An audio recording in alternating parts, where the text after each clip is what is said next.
Salute.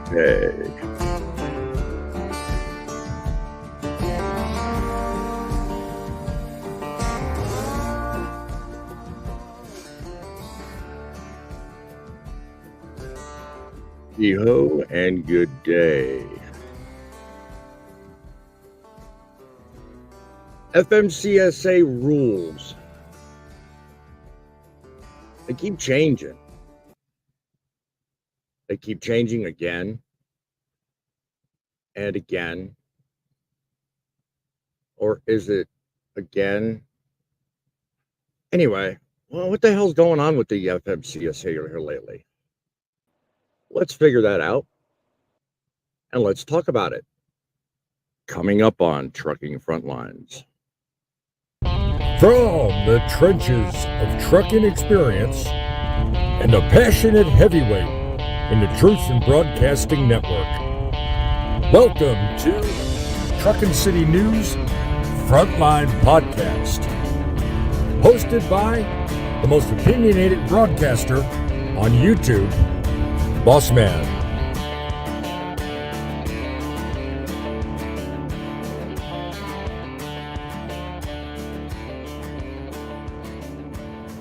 Yeah, I said it right. They keep changing things. We know about this because of all the publications that come out year after year, day after day, week after week, time after time.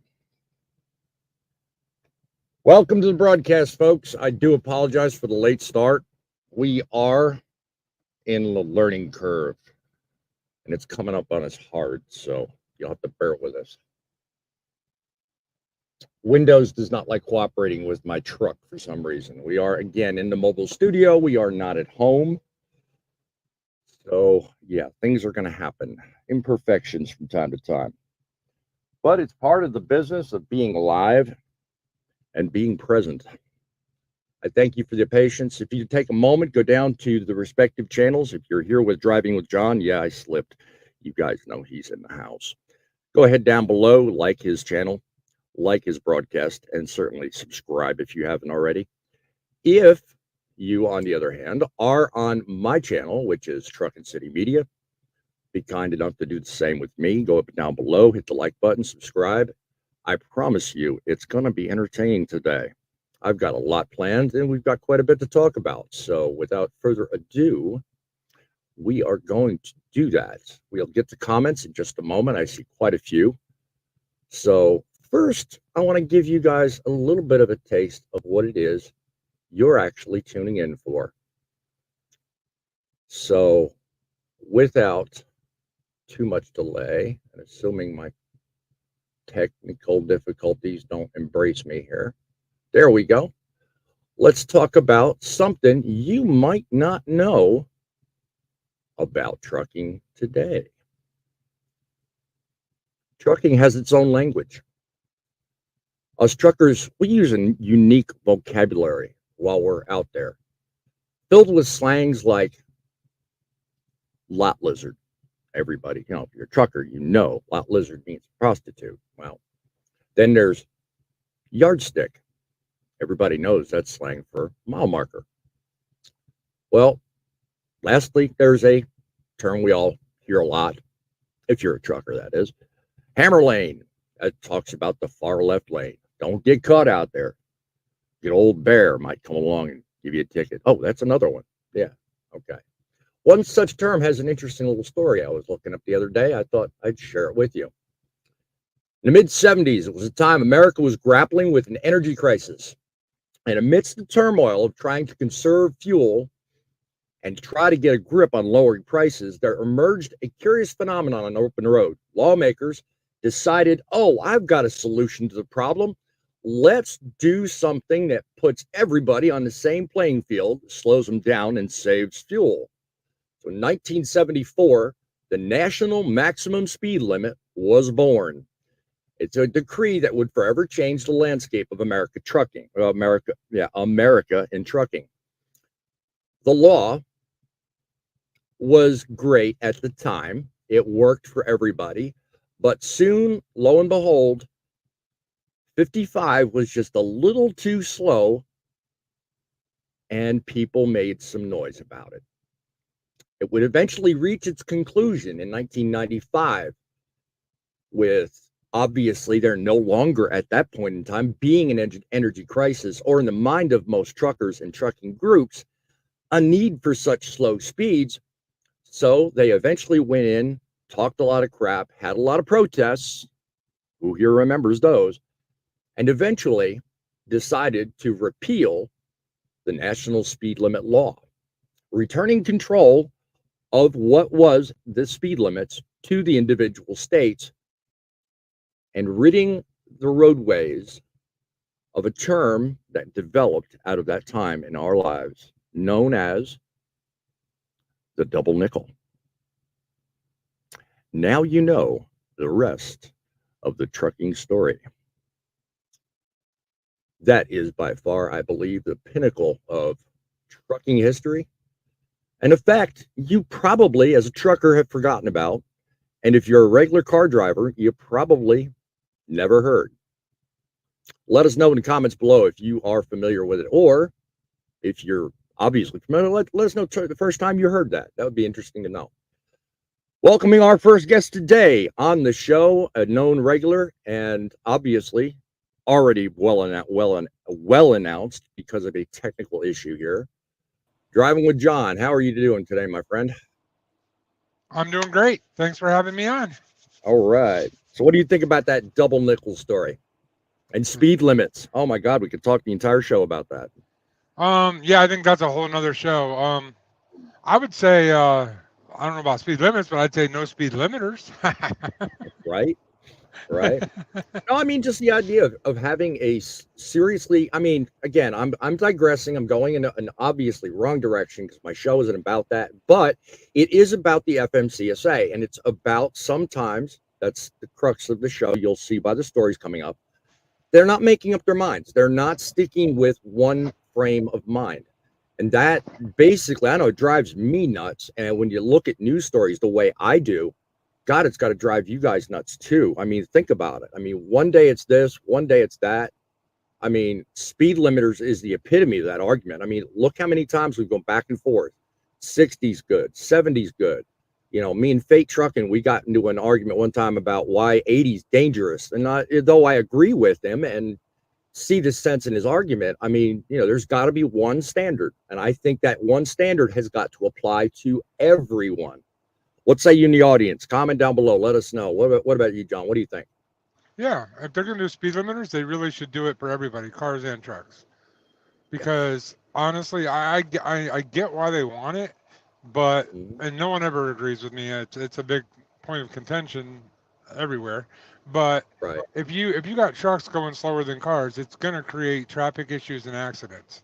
It just is. In my mind, that makes sense. Maybe in reality it doesn't, but my messed up mind, that's how I think. Yeah.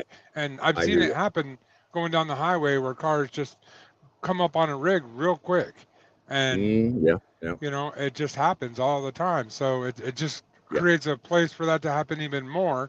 And in our distracted 3-second society where everybody's on their phone, it's just an opening for more problems. So Exactly. Welcoming some guests in the house. We have one that's recently made his mark known on our channel. Welcome to the channel and welcome to the show. Trucking is Dead. Good morning. Poet is with us, our friend from the north. God bless you, my sir. Poet is in the house. I'm loving that. God bless you and welcome. We have also 7C's in the house saying good morning to us all. Welcome, my friend. I'm streaming the comments here, just looking to make sure I don't miss anybody. And we also have Fate Truckin. Boom, my friend. I'm glad you're with us today. Let me see. Saying hi to everybody. So that's what we're doing. We're saying hi. So everybody's in the house. Glad you could join us. Once again, go down, hit the like button, give me some support, show me the love. Let us know where you're sitting. If you're on a break, if you're driving, don't be unsafe, please. You know, be nice about it. Let's welcome our second guest in the house. He's the man you know and love, the grumpy old cotton, the grumpiest oldest cotton. Whatever. He's the grumpy old man. He's probably better with words than I am. God bless you, Frank. How you doing? You know, you just really made this grumpy old codger grumpier because you just said my name all upside down and everywhere. Yeah, I know. We're doing all right this morning. I have not had enough of this. I can tell you. No, you're just speed it right? out. Exactly. Oh, hush, old man. Weigh in on this speed limiter thing. What do you think about speed limiters? Come on, make us really grumpy. I'm gonna tell you what. I'm not for them speed limiters at all. I mean, I agree with John on that. It's going to cause a major traffic problem, and a lot of people don't remember the convoys. Well, that's what's going to happen. Basically, we're going to be convoying because we're going to be back to back. We can't pass each other. It's just stupid. It really is. And I'm telling you what, if I had anything to do with it, it wouldn't happen at all. And I do remember whenever it went from double nickel back to 65, whenever I got my actual driver's license in 96. So, you know, I remember that day. Yeah, good point, Tom. That's one of the things I thought I'd bring up. I mean, because some of the people in the audience may actually have a memory of some of that stuff. So I thought that pretty good, in timing anyway. I mean, I'm usually one about trucking history, but I'm trying to spice things up, not be the same old, same old. You never know what you're going to get when you tune in to my show. But you're going to learn something, and hey, we have a good conversation to boot. So hey, you get a little everything tuning in here. So let me see, everybody's still saying hi. Trucking is dead with a hashtag. Love that. No speed limits. Good hashtag. Love that. We are all about that. Elephant races, he says. That's a term. There you go. Elephant races. I don't know if that's got a unique point of history, but it works nonetheless. The wife in the audience, by the way, she's a moderator on my channel, so careful, people. Don't make her mad. She will go bang. She's got a big hammer. So if I disappear, we know who did it. You're right there, right? Hello, Lorianne from Poet. God bless. Good deal. And what are we saying here? Trucking's dead. Grumpy guy seems extremely grumpy. Is that the grumpy guy on the left or the grumpy guy on the right? Be careful. Specify carefully. No, seriously. And Poets with 55 question mark. Yeah, we were talking about that whole 55 thing. I think this conversation is basically going to get derailed here because everybody's piping up about 55. I know, my fault. I asked you to do it. Okay, good enough. Another reason it's going to get derailed. Boom! Fate is in the house. God bless you, my friend. Oh, love the show. Love the fact you decided to join. Good to have you. Good morning. Good morning. So what real quick, what are your thoughts on how I opened the show? What do you think? Well, I think for one, I do think speed limiters are the only way that we build trucking back better. I'm joking. I am so joking. don't make this grumpier. I was gonna say, you're gonna start a fight that you're not ready for, Scott. Be careful. Oh, I'm ready for it. I'm ready for it. I'm not. I'm scripted in another direction, but okay, whatever. I am not for speed limiters at all. I don't see how. Listen, this is my personal opinion. I don't believe a lot of wrecks that involve, maybe I'm wrong here, like commercial vehicles are like happening out on the open highway. They're happening in like congested areas of highways, construction zones of highways, bad weather. And the reality is, I don't think speed limiters take that away. A bad driver is a bad driver. Speed limiter ain't going to change that. Yeah. Speed limiters ain't going to change the fundamentals of somebody getting trained wrong or trained too soon, which we will eventually see. That's the other problem I'm going to highlight tonight or on today's show, because I mean, that's another area I think FMCSA needs to make a firm decision on and go one way or the other. So I'm about to go through 3 different stories that I've noticed in the last 4 weeks that I've noticed pop up. All 3 of them center on the same thing, and we're going to talk about it. So I'm glad you mentioned that, Scott. So that's a good segue to talk about. The wife says they're all grumpy. Yeah, so it don't take much to get me. Aside from, let me tell you, the place I'm at didn't have real cream. So this is kind of a fake coffee, but it passes. So yeah, that's why I'm grumpy. Anyway, what about you, Frank? Why are you grumpy? We? Oh, Yeah, you. I've got several reasons I could be grumpy. What Give topic me you one. Short stream it. Short stream it? Yeah. Well, if we're talking about the speed limiter deal, I'd be grumpy because the factor of it is, why control just us and not the four-wheelers? And the ones that usually cause us to have the accidents. That's a big part of my deal. I'm telling you, it's aggravating whenever we're going down a highway already speed limited to a certain speed, especially on 2-lane highways. And then you get these butt heads going around us, and then they brake check us because we're going too slow, and they can go 80 miles an hour down the highway. Yeah. Poet puts up Ontario decided to limit to 105, which is about 65 miles an hour. So yeah, I think they're kind of ahead of the game on that. What were you going to say, Scott? Well, Frank brings up a little bit of a point about brake checking, but I would be curious. So I've been out here on the roads for 25 years. I, in that 25 years, have been brake checked hard maybe only twice. I don't think it's something like what I experience. Now, you three might have different experiences. I don't get brake checked a lot, and I'm out on the East Coast a lot. I do get where they pull around me and like give me the finger, you know what I mean, or throw their hands up as they get in front of me, you know what I mean. Right after they did something wrong. Exactly. Yeah. Right? Well, the other thing is when you're driving out here on the East Coast, Connecticut, Massachusetts, there's no rhyme or reason for how the people drive out here. You're either going 100 miles an hour or you're going 30 miles an hour. There's like no in between. And the roads are different up there. So, I mean, I can definitely test what you're talking about. The most common thing with me is what they'll do is they'll ride along the left-hand side of you. And then all of a sudden, at the very last second, their exit's coming up ahead of you. And at the very last second, they zip across you and 2 other lanes on your right to get to that exit, and they run the hammer lane. And that is, I mean, believe it or not, that's happening with greater frequency. But to your point, Scott, no, I don't get brake checked that much because I put enough thought ahead and say, oh, look, I know somebody could, so I back off. I mean, I'm not all about kissing somebody. Something I'll say, one thing, it does make me a really grumpy old man, is whenever I'm down in Texas, because that's usually where I run a lot, and they've got these side roads, they're lane highways on the side of the main interstate.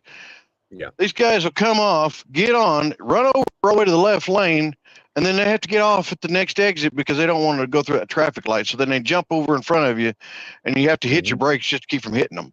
That's really gets me going right there. Yeah.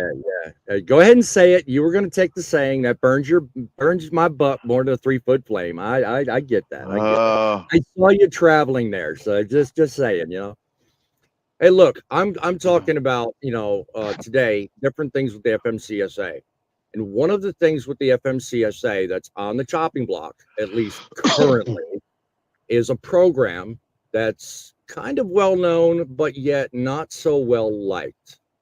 So let's talk about this very thing from the standpoint of whether or not it's good or not. Hide out and watch this. Students were able to see firsthand where blind spots are and learn the importance of maintaining a safe distance. Across the nation, there's a 78,000 driver shortage, and that's expected to increase over the next few years. So there's a desperate need for truck drivers locally and nationally. It was a big eye opener. I didn't know how much they make or how much of a demand there is for them. You really had no idea before getting in the truck that there was that bad, because everyone knows there's a truck blind spot, but no one really knows to the extent of it. All right, I'm stopping that because I'm not sure if you guys actually heard the audio on that. So let me ask. Yeah, we heard it. Yes, we heard it. Okay. Good. Okay, because I'm not sure, because usually it plays different on my laptop, so I hear it. But usually, the bottom line is students and young people are getting the firsthand view of what is actually going on in the truck with us while we're driving, which is a good thing. And believe you me, I think it's necessary, but I think they need to go with that program on a much wider scale. Don't just focus on the students in a high school program somewhere, because 9 times out of 10, as it's been proven before, these programs don't solicit enough involvement to pay for themselves or even make younger drivers responsible enough to get behind an 18-wheel truck. But the education that newscast was talking about and partly went into, and I only play part of it. The links to these things, by the way, are in the description of this video, so please check it out if you want to know more. But the thing I want to focus on is that kind of understanding and education, and just exactly what we're talking about here this morning, from open to now, I think would do the world of good for all these four-wheel drivers out there that currently do the very things we're talking about. What say you, John?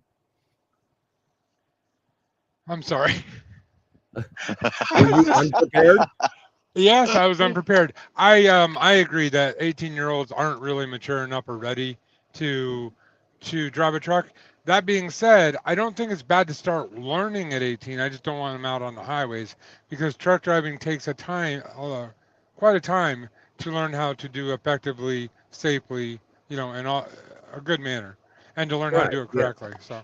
I mean, yeah, we need more education for not just 18-year-olds. Don't get me wrong. I'm focusing on that because that's the subject of the video, but I'm kind of dovetailing off to, I think, an even more important issue.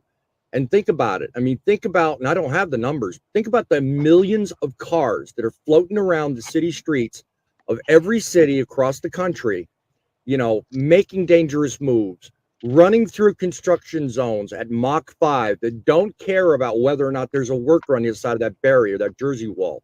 Don't get me started. I was going to say, you not long ago made a video that featured an opinion about that. Now, if that went beyond and went including that, what would you say? Give me your thoughts and opinions on that. I'm telling you right now, more and more people need to learn about the work zone safety. I'm telling you, it's getting ridiculous. Even us big truck drivers, there's several of them out there that just zoom on through like they own it. If they kill somebody, that's the end. Their career's gone. Yeah, I mean, it's done for. So I mean, if more people, if more people, Scott, had some sort of an understanding about, those blind spots we talked about, or the brake check issue you were talking about a minute ago. I mean, I would say it would probably be a better place for the government to spend their money. What do you think? Well, I think putting students into a truck to let them see where the blind spots are is absolutely fantastic. I wish, when my kids were learning how to drive, obviously because I'm a truck driver, when we would get on the side of trucks or something like that, when they had their permit practicing, I explained to them where the truck can see them and where they can't. As for an 18-year-old getting a CDL, I 100% support that. An 18-year-old can go and fight for the country and fire a rifle and be put in some of the most dangerous, stressful situations that are known to man. If they can smoke cigarettes, I don't think driving a truck is the same as being in a war zone. Well, I think if they can smoke cigarettes and if they can hold a rifle and defend the country border, they can certainly drive an 18-wheeler. I agree with you there. Yes, sir. We have a problem. Can I weigh in on that one? Go ahead, man. Go ahead. I actually agree with you, even though I said that. But here's the problem with it. If to be a school teacher, you have to go to school for 4 years. To be a doctor, you have to go for 12 years. To be all these different jobs that require a lot of responsibility and training, but yet you can come fresh out of high school and drive inside your state. Currently, right now, as far as I know, in all 48 lower states, as soon as you come out of high school, you can drive in-state. Regionally only, Regionally, right? That's what I'm saying. As long as you don't cross state lines. Interstate as opposed to interstate. My question is that too much responsibility? That being said, if you can fight for your country, I've always been that guy that says exactly what Scott just said, but it does make you wonder why all these other industries require so much training when, it's such a high risk job, you know? Yeah. To that point, I know you got something to add to that, Scott. Just 1 second. Poet put in a comment, apparently referring to the speed limit law in Ontario. I think his next comment was accidents went up by 44%.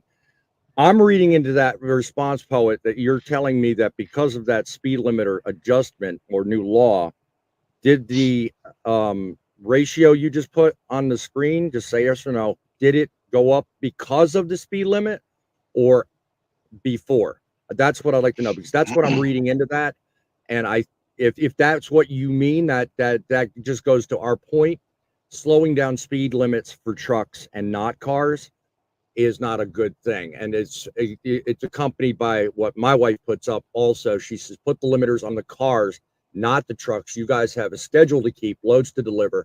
These boneheads in cars don't. I'm only going to partly take exception with one part of that sentence, dear.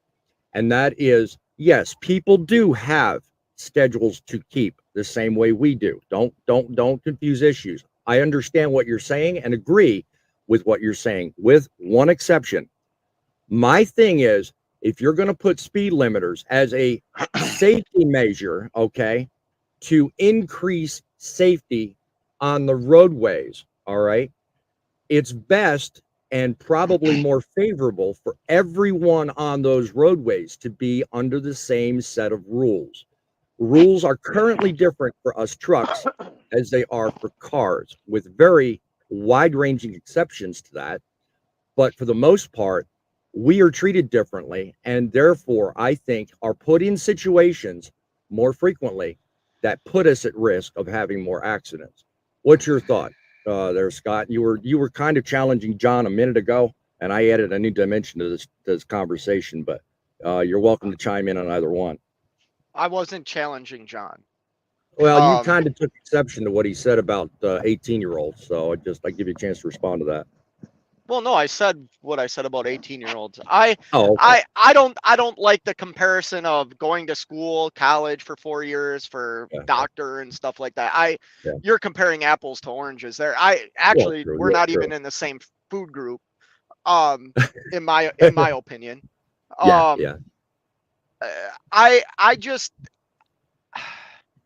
I do think, like, this is gonna sound so ridiculous, and I hope you know what I'm saying with this. We should be viewed differently. A passenger car is not the same as a commercial vehicle. So, like, we should be treated differently. Whether that's certain laws for semi-trucks that don't affect four-wheel cars, like, I'm once again, I'm not advocating for any more regulations on trucking. I already think trucking is so heavily regulated that anything else we're doing or the FMCSA decides to do is just watering down an issue, because we're not even attacking what the issue is. And until somebody wants to actually attack what the issue is, nothing's going to change. What's the issue? Well, the issue I raised is that the cars and the trucks are not in the same playing field, and we're treated differently, even though we are separate places.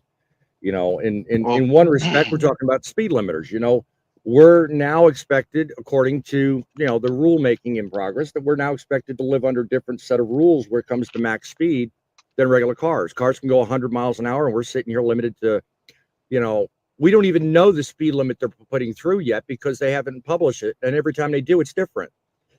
So why should we be expected to sit under different circumstances and do a job when these cars aren't expected to do the same thing, when they are the ones causing the problems, and FMCSA fails to recognize that? To play devil's advocate, and kind of take both sides on this one, but I don't mean to, but it's true. We are supposed to be professional drivers, so we are held to a higher standard. Like, I get that, and I agree with that 100%. Right. But at the same point, it's not about separating them in that way. It's more about what is best on the roads. For the speed limiter thing, I think we should all be the same. We are way more regulated than anybody in a car, as Scott you were just saying. So that's, I'm kind of walking, I know I'm walking the line there, but I'm just saying that for that particular point, I agree. So. Right. Anything to add to Well- it, Frank, before I move on to the next topic? Yeah, I'm going to add to this because it pertains to both John and Scott here. One of the things we have here in Oklahoma, and a few other states have got it too, that I found, is there's actually a college that has a 6-month truck driving program. So it actually gives them more time to learn, more rules and stuff. And it's actually, you can get grants to pay for it, like whenever Right. you just go to a 4-week school, which I'm definitely for that, because it gives them more time to learn, to get out there. So, I wanted to bring that up, but I'm wondering if you got a sneak peek and like, did you look at the story I'm about to talk about? I'm wondering because it's freaky that you're talking about that. Hey guys, I'm so sorry. I gotta run. I gotta go. Scott, I got work to do. I love you Stay being safe. here. Thank you for joining us. You be safe Take out care, there. guys. Have a good day. Safe Nice travels. seeing y'all. Thanks, Yes. Grumpy. Bye. Midlife actually added, Midlife Trucker added, it's been legal to drive 18 for a while within state lines for decades. Why does crossing an imaginary line change anything? I don't know that we're into that topic today, but that he brings it up. I mean, the imaginary line, I get what you're saying. But what I think needs to happen is, I think experience stepping up is what needs to happen when it comes to training younger kids and younger adults. You don't know when you're putting somebody behind the wheel what they're capable of. You don't know what their skills are until you've actually put them behind and put them in situations, seeing how they react. I mean, why expect someone to get in a truck in the middle of, let's say, Vermont and travel all the way across the country to Albuquerque, New Mexico, and go through the various circumstances you're going to go through without actually having that happen under specific circumstances and observing how professionals do it? And I get that some companies care, some companies don't, some states have rules, some states don't. But I think if there was a national standard that kind of closely modeled the story I'm about to highlight, I think I'd feel better about that. I think the whole imaginary line thing is just the state's way of feeling good about passing the buck. That's kind of my thought on that whole thing. But good point, Midlife. I'm glad you brought that up. Truckin's Dead says, seems like John is walking the fence, picking up opinion. He really likes you, buddy. All right. Yep. Says kind of, but this reasoning makes sense. A lot of it depends on the psychological makeup of the new driver. Good point, sir. Good point. Stick with us. It gets thicker and deeper. A new face in the house says training should be last at least a year. Thomas Lou Isaac. Good. Welcome to the show. Good point. A year, I think, is too long. But I do agree it should be longer than it currently is, because currently in some states it's capped at 160 hours. And after that, you're given training, you're given the CDL and a kick in the ass and said, have fun, wish you luck. Can I expand on that comment? Oh, yes, you may. Go right ahead. Sorry. No. Actually, that's kind of what I was thinking. Not a year, but I was thinking like an 18-year-old getting their license to drive a semi by themselves, but going to school at 18 and going out with somebody else and learning the ropes, whether it's a year or 6 months. I mean, when I first started, the guy that trained me said that he had 3 months on a truck with a trainer, and he wasn't even allowed to touch the wheel for the first month. Wow. Yeah. And I know that sounds extreme, but it just shows the importance of the responsibility of being a truck driver. So if you want a hardcore opinion, new truckers are going to hate this opinion, but yeah, you need to learn, and it needs to take a while, and you need to take it seriously. And that's how you do it, by bringing someone along slowly, not handing them keys to a 80,000 pound truck a week after graduating school that taught you how to pass a test. Yeah, I mean, that is a little too soon. And, I think a national standard basically needs to be really should be looked at. And I don't know that that's ever going to be something that happens, but I do think it's something to bring up to somebody and kind of say, hey, look, we need to think about this differently. All right, because this story right here is a classic reason behind why I say what I say. All right, this particular program I talk about. All right, let me get to FMCSA is shaking up things by axing a requirement for inward-facing cameras. That's what this particular article talks about, one of the many things, okay? They're talking about the apprenticeship program, but also, in addition, what they're talking about is making other changes, too. One of which, let me get to my screen here. I'm winging this, people. Bear with me.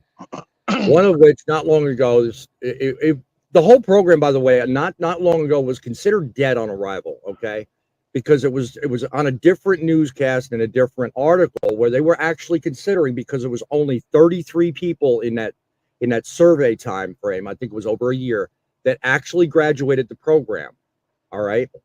Back then, it was just that 160 hours, and they added a few hours for the young kids, like you're seeing in these shots here. But now they're looking to revise the program and the rules, not the least of which is talking about hours, which we were just talking about a minute ago. And I wish I had some graphics to give you other than the storyline, but 120 hours of drive time and prove they've got what it takes to handle the rig. Then on top of that, there's another 280 hours of training with a specific person. Now, my question is, would all that training really make a difference? I mean, we were just talking about it a minute ago. I mean, Frank, what do you think in terms of training, not lengthening it like a year, like that other fella says, but if we were to beef it up and say, give, that 280 hour consideration. I mean, I'm not doing the math. I'm not sitting here thinking about it right this second, but how would that make you feel if you're thinking about this young guy in another 6 or 8 months being on the road with you? Well, if he's been in school for 6 or 8 months, I mean, he's bound to have learned something to where he's able to control that rig properly and safely. Right. I mean, my school that I went to and graduated from twice, anyhow, they do an extended period if they feel that you need more training. Because they understand you, they see you, and they're able to work with you. So if they feel you need more training, they extend you up to 2 weeks longer. So instead of a 4-week program, it's a 6-week, which is wonderful. And I'm telling you, that other program I was just talking about with the college deal, 6 months of learning, and you're able to get out there with hands-on with a trainer. You're able to learn more. You're able to get that pre-trip system down. Yep. Load securement things. They talk about that. Right. Hey, I'm for something like that. And these younger kids that are 18 wanting to get into this trucking field, that's a good program for them right there. Because by the time they get out of there, and they get their trainer out there on their highway, they're going to they should know what they're doing. But, that's just my opinion. I'm just a grumpy old codger. We have a contributor to your channel, John. On the screen, Truckin is Dead added 99 cents. Got to send you a super sticker. Looks like. Ah, thank you. Thank you, Truckin is Dead. That has to be your channel because I'm not monetized yet. So I wanted to recognize him for that. Awesome. Thank you very much. I do appreciate it. Yes, very well noticed. If you guys do that super sticker, trust me, the moment I notice it, thank you. I'll pass it on. Hopefully soon enough, I'll be monetized. You can do that for me, but until then, I get what I can. Midlife Trucker says they passed CDL skills test, one that the DOT has mandated. Yes, but again, I'm all about making sense and making it safe. So I think my opinion basically is that, 280 hours, I didn't do the math on that, but somehow I figured out that the total training that they're recommending is going from what is currently 6 weeks to, I think, just over 3 months. So I don't know, John, 3 months, that's a lot of time for someone young. That's almost 2.5 times what the current level. If that went nationwide and everybody was expected to meet that, what are your thoughts? For training, in reference Yeah. to training? For training, yeah, for 18-year-olds. I think 3 months is awesome. Yeah. Like, okay. I've told this story before. When I first started, I haven't been driving that long, like 7 years. When I first started, basically, I started with a company. I went out and drove team for a week. So Yeah. the first day, about 3 hours, he was sitting next to me. And then after about 3 hours, he says, "Oh, you're a good driver. Jumped in the back, went to sleep." Mhm. Rest of the week, we drove team. At the end of that week, they gave me keys. Yeah. That's not training. No. That's what a majority of companies nowadays, that's how they train. And it's not right. 3 months with somebody actually sitting next to you, giving you guidance, giving you pointers, that Yes. I 100% can get on board with. Actually taking the time to show you, hey, this is what you do in this situation. This is what you do in this situation.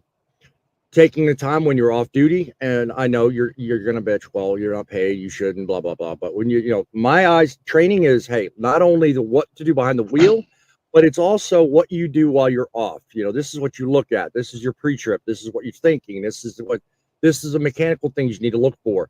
This is the, you know, what do you do in an A situation? What do you do in B situation? Run the scenarios through the guy's head while he's sitting there off duty, having nothing on him, no stress. He can get it wrong. He can screw it up, and in his mind work out, okay, well, why is it wrong? And who did I just kill? Rather than be in the seat and have it happen and then live with the consequences later. What say you on that, Frank? Well, I kind of agree to that, but the factor of it is this kind of on the same subject as a lot of these schools. Of course, mine wasn't, but I've noticed a lot of them are doing this virtual thing where you get behind this game basically, and learn to drive with that. Yeah, right. I mean, it's going to give you a little bit of the feel, but it's not going to be the right feel. Yeah, I mean, mind you, simulators aren't even mentioned in this story I'm talking about now, and I don't think there's any mentioned in the next one I'm gonna bring up.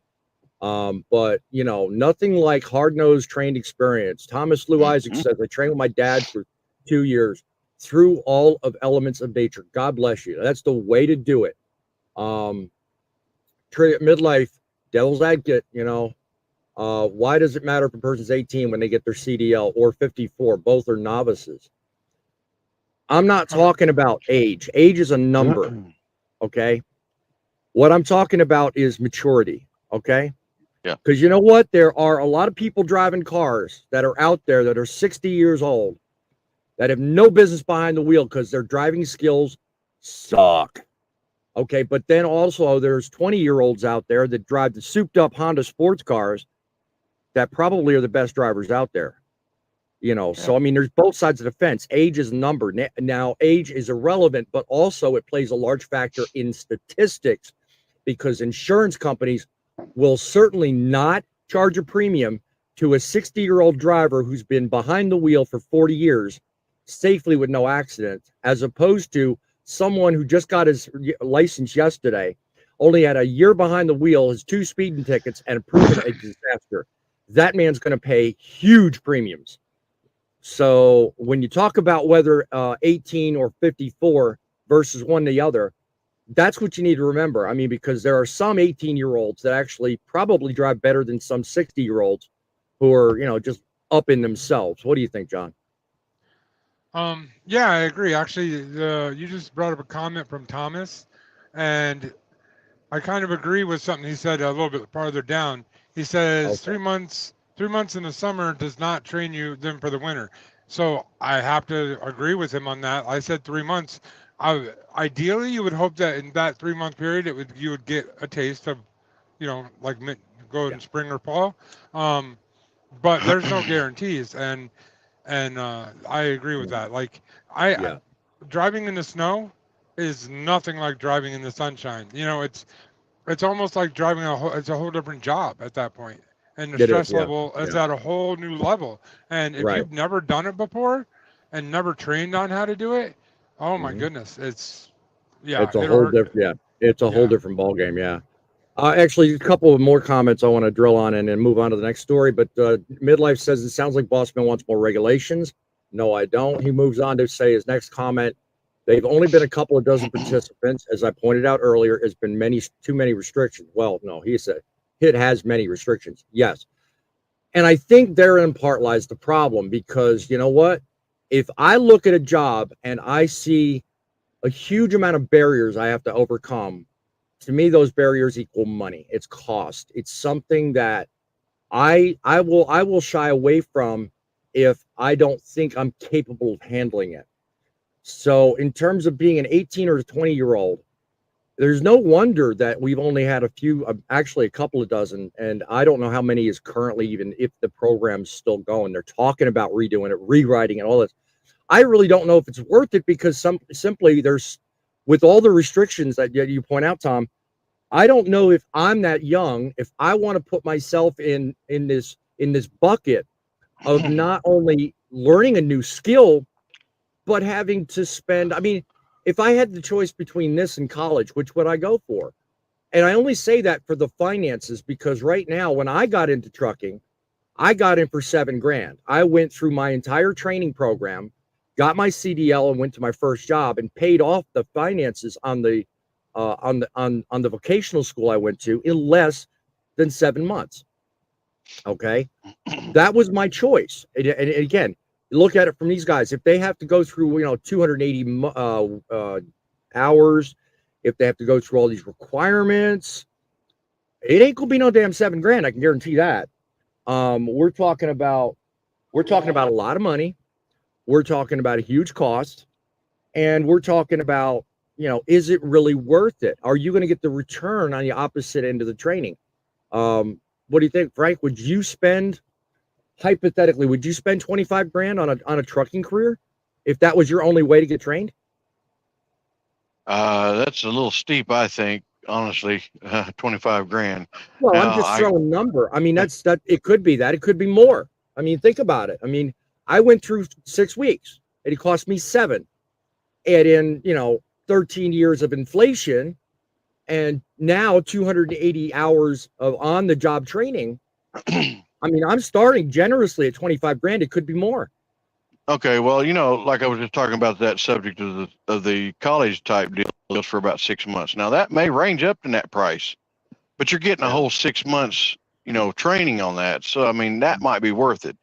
But if you're just going to go to one that's only a 4 to 6 week course and pay that, no, that's highway robbery right there. Because it's not going to teach you anymore. Yes, you're throwing your money out the window. Yeah, Thomas Lou Isaac said they're not just kids. Middle-aged and older people are also just starting out in this industry. Yes, that's one of the things I'm about to highlight in this next story. I was going to get to that because there is a vocational program, and they do offer training for not just kids, but also older adults. So let's also, well, I was just going to say, John, let's also remember that we're not talking about just kids.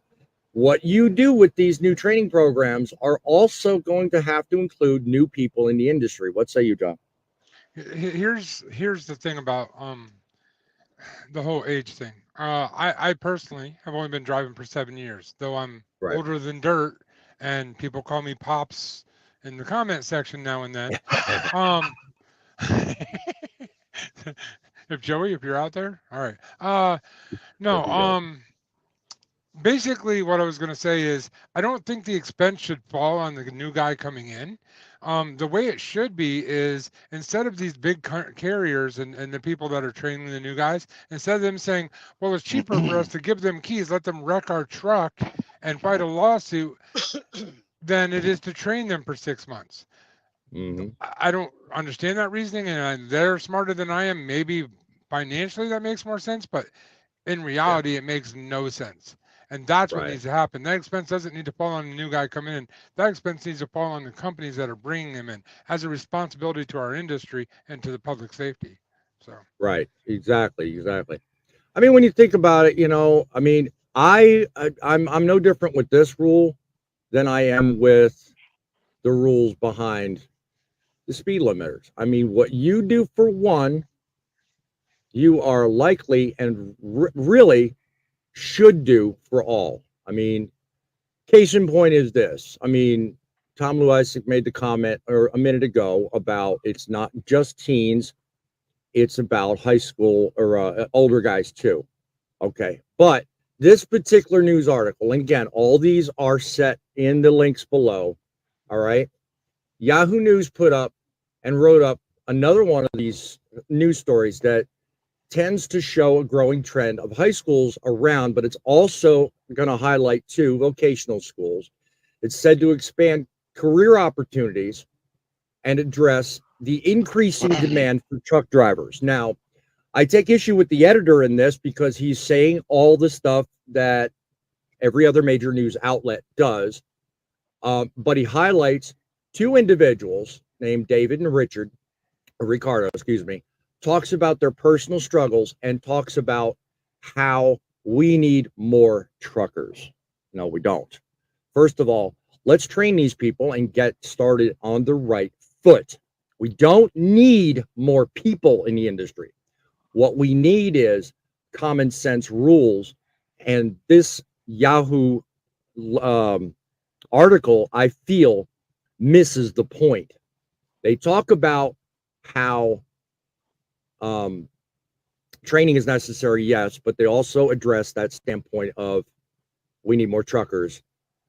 But for those that are talking about the trucking shortage, here is my one sentence to describe what I think needs to happen.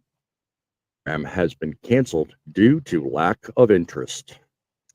Say no more, folks. I'm done with that. But here's my point. If you're going to institute training requirements and you're going to talk about what's good and what's not, let's make it fair across the board and let's keep people safe when we're doing it.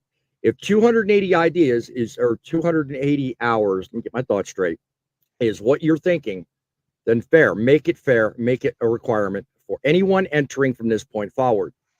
Don't hand out a bait and hook situation where you're trying to get the bass and you wind up with the minnow. Okay, you're dangling carrots, you're making it interesting, but when they get there, you're all of a sudden slapping them with this, hard slap in the face. What reality is, and if you want to know why there's only 30 kids going through a program, that's why.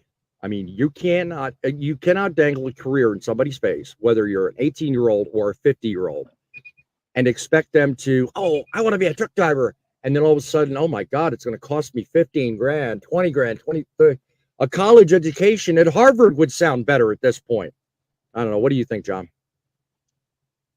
Yeah, actually, I'm not sure I could have said it much better, especially the driver shortage thing. It doesn't exist. It's not a thing. And, just throw that one in the garbage can and let's not even bother talking about it because honestly, It's a waste of all of our breath. A new viewer, somebody called V Solid, been in school for 2 weeks. I was 1 week away from graduating, felt personally I wasn't getting proper training and driving, felt unsafe, and my instructor was not helping. Sorry to hear that. Go.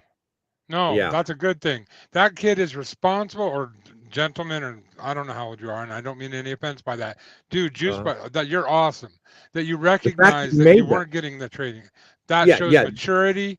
Yes. That guy needs to be in our industry. Just that maturity right there is what's needed.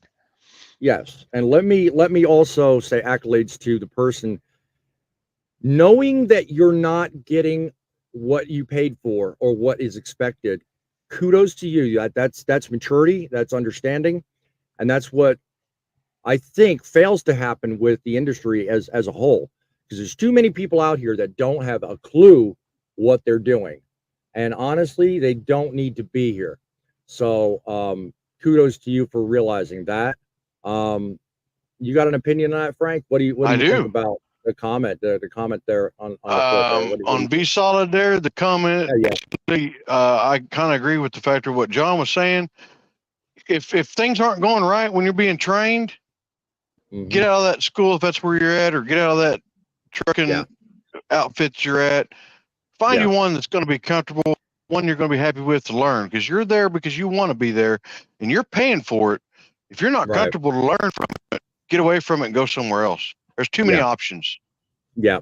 Poet's also recognizing V Solid's statement. Good for you. He says, I can do 280 hours in 4 weeks. dude, I don't know what kind of stuff you smoke up there, but do me a favor, send it over the border. I want some. If you can do 280 hours worth of training in 4 weeks, you're doing something, man. I'm telling you what, I think the point that the article that I highlighted is making is if we spread it out over a long enough period of time, currently 160 hours, both training on classroom, it's split up. It's 80 hours on one standard and 80 hours on a second standard. So I'm assuming what they're talking about with the 280 is broke up the same way, half on one standard, half on the other. Now, when I say standards, what I mean is currently the first 160 hours, currently they've set you up with 80 hours worth of classroom instruction. So you're sitting there at a desk, you're talking to a teacher, and it's one-on-one with you in the classroom environment. Then they take you out of the classroom, they put you out in the parking lot, practice the docking maneuvers, your 45 alley, your 90-degree dock, basic understanding of how to parallel park. Then with what's left that you're not doing those, you're actually put behind a wheel with a certified instructor in the seat, and you're given the opportunity to actually control the truck, put in different circumstances, analyzed, instructed, done whatever. But you do that for 80 hours. Now, if all this transmits into a 280 hour, okay, then I can only assume that he would either A, be same class time, more on time, meaning drive time, or maybe they'd split it up, give more classroom instruction and a little bit more on time. I think that would work. Either way, benefit, but you're not going to do it in 4 weeks. I'm sorry. Poet, I love you to death, but no, you're not doing it in 4 weeks. I'm sorry. 3 months in the summer, Thomas Lou says, in the summer does not train them for winter. Amen. Yes, right. Anytime you train. Yeah, anytime you train, you got to be prepared for all possibilities. That's something I'd like to add to that. That's deal with the interstate stuff whenever you're under 21. It does not prepare you for getting out there and going through the mountains out there in Colorado. No. That's where they need to really work with these kids that want to get into industry at 18 and prepare them for mountain driving and stuff, because once they get out there, if they're by themselves and they've already got experience, yes, they're not going to how to react to this mountain areas and stuff, especially if they've been running here in the Midwest. Yeah, I mean, just like that one story not long ago, I think now going on 2 years ago, the fella had a license out of Texas. He went up, I know you're going to know it just by the description. He went up through Colorado, got to Lakewood, lost his brakes going down the hill. Yep. And crash, killed 4 people. He was sentenced in the courts. It was a big public mess, and he wound up being sentenced to 110 years. Okay, I'm indifferent on the sentence. I mean, I will only say this: I think the company got off easy, because the company that hired him and put him behind the wheel, in my professional opinion, they needed to suffer more liability, and all they lost was their license and their ability to do business. But from what I understand, they turned around and probably opened up another business in a different name, and they probably put another schmuck behind the wheel to do the same thing. So that in that respect, that's what they needed to address, but that's a whole different video. But right there highlights the point you just made, Frank. Yeah. People need more training in all circumstances. They need to be prepared for all possibilities. What are your thoughts, John? Do you agree with that? Yes. Yeah, they definitely need to be. You need to be cross-trained and not cross-trained, but when you're out here on the road, there are things that happen in a variety of different directions, like being cut off, different things that are happening. You have to be trained and understand all the different scenarios that are possible, and not only know how to handle them when they happen, but expect them to happen and see them coming before they do. And that's the biggest thing about being a truck driver is being able to forecast and see what's going to happen. Mm-hmm. And you actually can do that. Yeah, just like Thomas Lou Isaac says, look, listen, and feel what the truck is doing, knowing where to go when abnormal things come up. That's very important. Yes, good, my man. I appreciate you adding to that. Poet also comes up with, my main thing is I don't want to ruin my career due to not being taught properly and possibly ruining thought. Get it. Definitely get it, dude. I get it. I mean, the conscience I would suffer if my having my having made a mistake and knowing after the fact, even, you know, directly or indirectly, that I caused somebody's death, I could not live with myself, you know. And Thomas Lou says we're all going to pay these huge premiums for these drivers. We currently do. Our insurance rates are going up. And the reason is because of these statistics. And it's these decisions people are making that are causing these very increases to go on.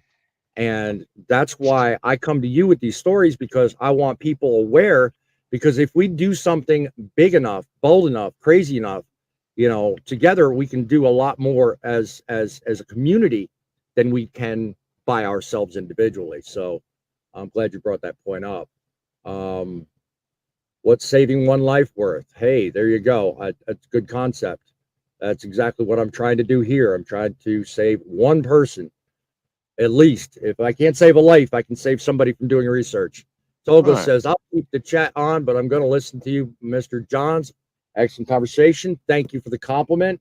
Whether you're on John's channel or whether you're on my channel, God bless you. Thank you for joining us, being part of it. Don't forget about mine. Somebody saying, yeah, and I'm going to get to yours in a second. I see somebody saying bye to Poet, so I don't know if that's them leaving, whatever, but Poet, if you're leaving, God bless. Thank you for joining us. Try to get caught up on comments. Bear with me, guys, because I will be probably ending it soon here. 2 hour midlife says, good math man here. 280 hours divided by 60 to 70 hours a week is 4 to 5 weeks. Yes, but I don't think that people are necessarily going to benefit from getting crammed training statuses. I don't remember how I worked out the math, but I did work it out in my head based on what I'd received in school when I was up there, and I didn't do full 11-hour drive days. I did, I think, less than a 60. I think I based it on a 40-hour work week. So again, back then I was new, I didn't think, but I thought, again, when I came up with the math, I did it like the average person would do. 40-hour work week, 8 hours a day, you know, so that's where I came up with that 3-month time frame. My thing is, I don't care if it's 4 weeks, 6 weeks, 10 weeks, 12 weeks, it doesn't matter. My thing is it done be done right. You know, I want proper, I want safe, and I want credible every time somebody's out there. I want somebody to know what they're doing. Last thing I'll put up for midlife, because I'm about ready to wrap it up.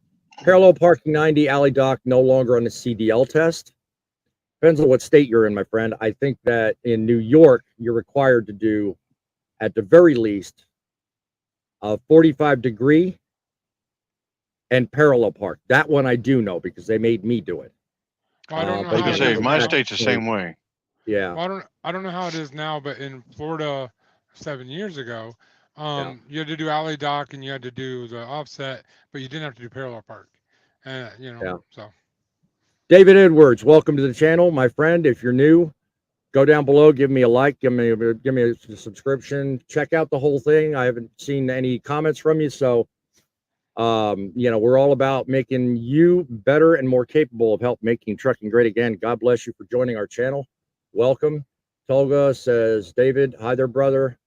He's welcoming David. Be solid. The school has been calling me saying another school will not take me and I need to finish through them, but I will not go through with my CDLs. Get a better company. You know what, dude? You don't let no one intimidate you. If you feel like what they put you through was not safe, if you feel like it's putting you at risk or not learning, don't let them intimidate you. You are the captain of your ship. I've said this before, but it remains true. You're the captain of your ship. If you feel like you're better served, move, go, by all means. You want to add to that, Frank? Yeah, I'll add to that, because the factor of it is, like I said earlier, you're not happy there because they're not teaching you right, and they're trying to tell you can't get training somewhere else. That's a lie. You can, by choice, leave that school and go to another school. So I'm telling you, check into more schools. Not sure where you're from? Check out Oklahoma. We've got a couple great options there. Yes. By all means, every choice you make is an important one. It is the right choice. It is the only choice. In fact, choose to go watch Grumpy Old Truckers on YouTube, Grumpy Old Truckers on Facebook. He's at both places. He's growing. He's becoming larger by the day. Driving with John, of course, who we also simulcast with. My name is Bossman. I'm here telling you how to make trucking great again, bringing you news stories you need to hear about. Whether it's about 18-year-olds, whether it's about those on the road that don't care, remember, I do care, and you can come back here week after week and get more information on ways to make trucking great again. Till next time, remember, it's trucks that make the deliveries, but it's you that make the difference. While you're on the roads, be safe, keep the faith, keep it real, and keep her rolling.